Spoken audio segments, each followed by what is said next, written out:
central government nobody wanted to come out to talk to the students. And the students, even though they were just like had like a splash, all around the city, but they were just ignored. They were ignored. And they said, we are going to put on a hunger strike in Tiananmen Square, and we want to have a conversation. Very simple, we want to have a conversation. And that's what they tried to do. This is a sign saying hunger strike in Tiananmen Square. It was there for a few days. And then, since no government officials wanted to come out to talk to the students, and the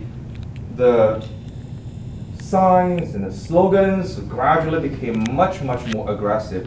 And this is a sign in which you see, this is Deng Xiaoping. And he was, Deng Xiaoping officially, he was never the #1 leader in China. He was never officially the #1 leader in China, but he was controlling the politics. Ever since he was like, hey, I came out and I'm in control right now. So this is the one on the right hand side is Li Peng. He was the premier, and the premier was controlled by Deng Xiaoping, who already retreated to the back to the backstage. But Deng was the real one who was in charge of everything, no matter what you see. So they were just students were criticizing this kind of a backstage politics, which is dark box operation. Okay, Mom, I love you, but give me love as well. Hunger strike. We're striving for democracy and freedom. That's what the boy is saying. And in those days, you see like a love even in hunger strike. And those were very days when young people fell in love, a lot of them. And these probably their children are already this old today probably. Because I teach those students, I taught those students GRE English and TOEFL English in those days when I was in Beijing. And many of them came to the United States, and they, hey, I said, who are you? They said, I was in your class. Many of them, I sent many students came to this country, but I never thought of coming to the United States myself, because the life as a college instructor was very good in China. I taught very little, and I could have a lot of free time to do whatever I wanted to do. And so I will talk about why I came later. And so many people, not only just students, but just people from different walks of life were also involved. They wanted to talk about their notion of democracy and freedom, and they always attracted a large crowd of people to listen. And this person, as you can see, 3 things, I don't know what he was talking about, but anyway. Students at the same time were dehydrating.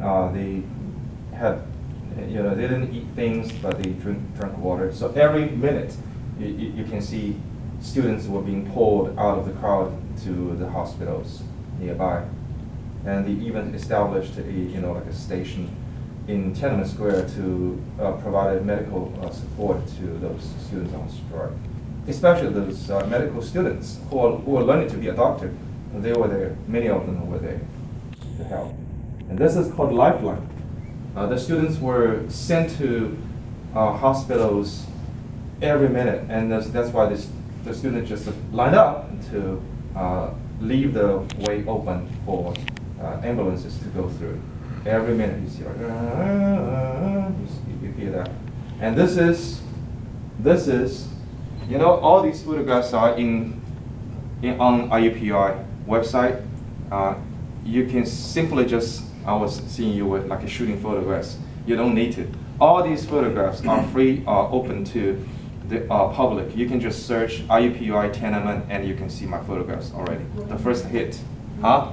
That's great. Yeah. So last year, as a matter of fact, this, I'm not done yet, but these photographs I put online for the very first time in 19 1988 when I was pursuing my PhD degree in Bloomington, and I was stupid enough to put my name together with the photograph, my real name.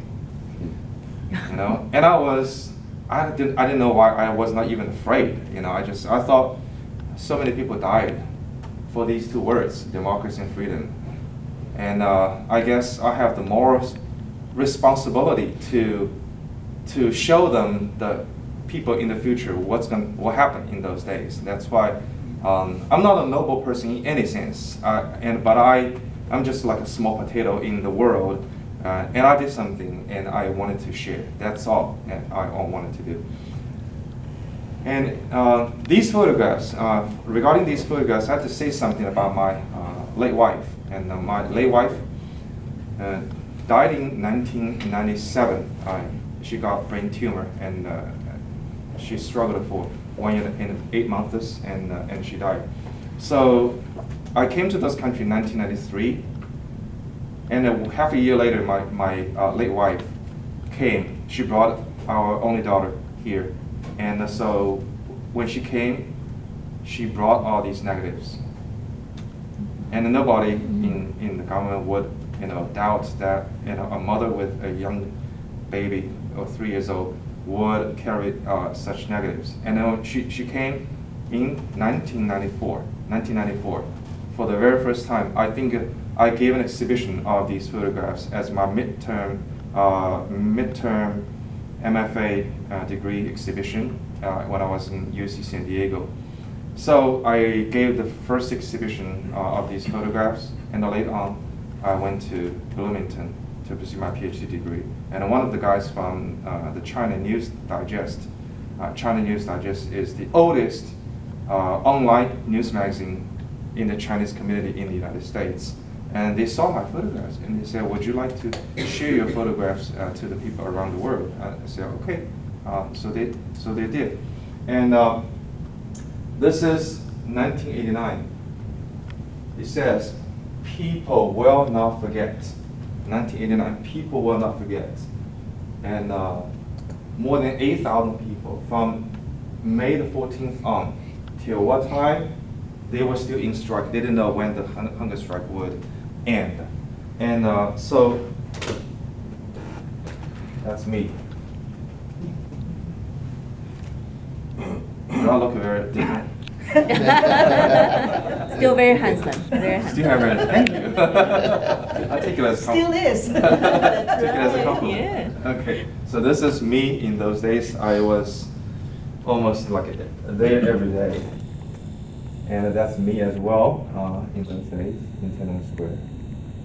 I looked it down. Okay, so the students were putting on a hunger strike, and they attracted so much moral support from all walks of life in Beijing. And so this sign is saying, we have knelt down for too long. Let's stand up and flex our muscle a little bit. That's what they were trying to say. It's a metaphor.